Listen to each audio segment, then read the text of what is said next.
여러분 안녕하세요. 오늘은 시장이 왜 이렇게 갑자기 무너졌는지, 그리고 그 균열 속에서 어떤 기업이 방향을 잃고 어떤 기업이 다시 올라설 준비를 하고 있는지 차근히 짚어보겠습니다. 어제까지만 해도 금리 인하라는 기대감에 들떠있던 시장이었는데요. 단 하루 만에 투자자들은 전혀 다른 현실을 마주했습니다. AI 산업의 수익성에 대한 의심이 정면으로 등장했고 그 충격이 가장 크게 드러난 날이었습니다. 하지만 이 흐름 속에서도 한 회사는 오히려 더 선명한 방향성을 보여줬습니다. 그 이야기를 오늘 자세히 풀어보겠습니다. 이 발언은 나스닥을 마이너스 1.6% 넘게 끌어내렸고 필라델피아 반도체 지수는 무려 마이너스 5% 급락했습니다. 엔비디아는 중국 리스크가 다시 부각되며 3% 이상 밀렸고 오라클은 데이터 센터 완공 지연 논란이 이어지면서 투자 심리가 더 꺾였습니다. 특히 AI 데이터 센터 인프라 기업까지 30% 이상 폭락하는 모습을 보면서 시장은 오늘 명확해졌습니다. 성장보다 안전, AI 스토리보다 수익성이라는 키워드가 다시 힘을 얻고 있다는 겁니다. 금융사들이 표현한 그대로 오늘은 가치주가 성장주를 압도하는 하루였습니다. 그런데 이런 분위기 속에서 테슬라는 전혀 다른 신호를 동시에 내놓았습니다. 사이버트럭 오너들에게 테슬라가 직접 보낸 파워쉐어 업데이트 일정 공지인데요. 많은 분들이 이걸 단순 기능 업데이트쯤으로 보는데 실제로는 완전히 다른 의미를 갖고 있습니다. 차량의 전기를 집으로 보내는 양방향 충전 기술, 즉 테슬라가 에너지 기업으로 확장하는 핵심 축이 본격적으로 가동되기 시작했다는 뜻입니다. AI 관련 기업들이 마진 압박이라는 단어 때문에 흔들리던 날 테슬라는 오히려 에너지 비즈니스라는 높은 마진의 성장축을 강화하는 움직임을 보여준 겁니다. 자동차 판매에 의존하는 회사의 방식을 벗어나 전력망과 가정 에너지 시장까지 통합하는 Think 모델을 만들어가는 과정이 바로 이런 업데이트에서 드러납니다. 다음 신호는 머스크의 AI 칩 개발 관련 언급입니다. AI4칩은 이미 수백만 대의 차량과 데이터 센터에 배치되어 있고 AI5는 테이프아웃 단계에 거의 도달했으며 AI6의 설계까지 시작했다는 내용이죠. 오늘 시장이 흔들린 근본적인 이유는 AI는 매출이 커져도 비용도 너무 크다는 공포 때문이었습니다. 그런데 테슬라는 이 비용 구조를 외부에 의존하지 않고 스스로 설계하고 줄여가겠다는 방향성을 공개적으로 확인해 준 거죠. 브로드컴, 엔비디아, AMD 같은 기업들은 AI 인프라 비용을 시장이 정한 가격에 따라가야 하지만 테슬라는 차량의 방대한 실주행 데이터를 기반으로 학습하고 자체 칩으로 비용을 낮추고 OTA를 통해 바로 기능을 배포하는 수직적 구조를 구축하고 있습니다. AI 수익성이 흔들리는 날에 나온 이 메시지는 오히려 테슬라의 경쟁력을 더 뚜렷하게 보여줍니다. 그리고 마지막은 브레이크와 스티어링 시스템을 OTA로 확장할 준비를 하고 있다는 정황인데 이건 테슬라가 왜 소프트웨어 기반 자동차 회사라고 불리는지 가장 직접적으로 설명해주는 사례입니다. 지금까지 자동차 산업에서 제동과 조향은 철저하게 기계 중심의 영역이었습니다. 그런데 테슬라는 이 부분에 알고리즘을 업데이트하고 성능을 보정하며 안전성 관련 변수를 OTA로 조정하려는 움직임을 보여주고 있습니다. 단순한 편의 기능 조정이 아니라 차량의 핵심 기능까지 소프트웨어로 통합하려는 시도이며 이거 자동차라는 기계 산업의 패러다임을 완전히 바꾸는 과정입니다. 시장이 AI라는 한 축 때문에 흔들리는 동안 테슬라는 OTA 기술의 확장으로 전통적 제조업과 디지털 기술의 경계를 무너뜨리는 모습까지 보여준 셈입니다. 정리하면 이렇습니다. 오늘 시장이 흔들린 이유는 AI의 성장이 아니라 수익성의 문제라는 게 드러났기 때문입니다. 이 흐름은 모두 동일한 메시지를 향하고 있어요. 우리는 높은 비용 구조의 AI 경쟁을 똑같이 따라가지 않겠다. 바로 이 지점이 시장의 공포 속에서도 테슬라가 차별화되는 이유입니다. 이런 날일수록 흔들림만 보지 마시고 기업이 어느 방향을 향해 나아가고 있는지를 함께 보셨으면 합니다.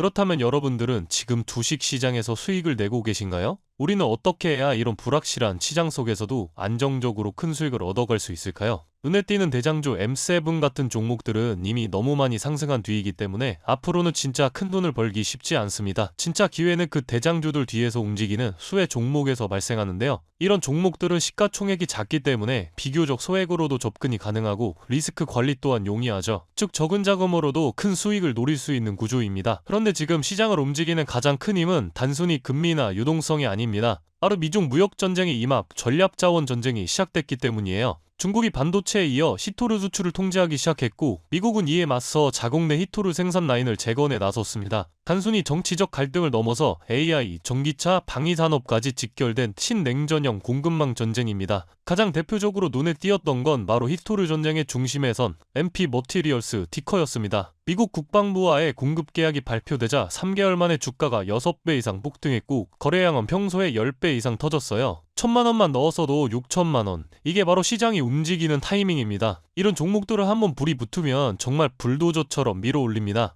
왜냐면 시장의 자금은 테마에 몰리기 때문이에요. 하지만 여러분, 중요한 건 여기서 끝이 아닙니다. 한두 종목이 폭등하고 끝나는 이야기가 아니라 산업 전체의 판이 바뀌는 신호라는 점이에요. 키토르 전쟁의 불길은 이제 리튬, 니켈, 코발트 같은 2차 전지 원자재까지 번지고 있습니다. 이미 티코와 LAC 같은 대장은 너무 멀리 가버렸지만 그 뒤를 따르는 진짜 수혜주들은 아직 초입에 있습니다. 키토르 자석을 제조하는 기업이나 리튬 정제를 담당하는 2차 밸류체인 혹은 이 자원을 기반으로 한 방산 전기차 부품 기업들이요. 이런 기업들은 아직 시총이 작고 조금만 자금이 들어와도 급등 파동이 나올 수 있습니다. 테슬라나 엔비디아 같은 재무가 탄탄한 기업에 중심을 잡고 이러한 기업들의 분산 투자하셔야 보다 더 큰 수익을 얻어가는 겁니다. 지금 시장은 분명히 움직이고 있습니다. 하지만 대부분의 개인 투자자들은 이 거대한 판이 어디로 흘러가는지조차 모른 채 뒤늦게 따라붙고 있어요. 진짜 돈은 먼저 움직이는 사람의 몫입니다. 그래서 제가 이번에 직접 현재 이 전략자원 전쟁 속에서 가장 강하게 수급이 몰리게 될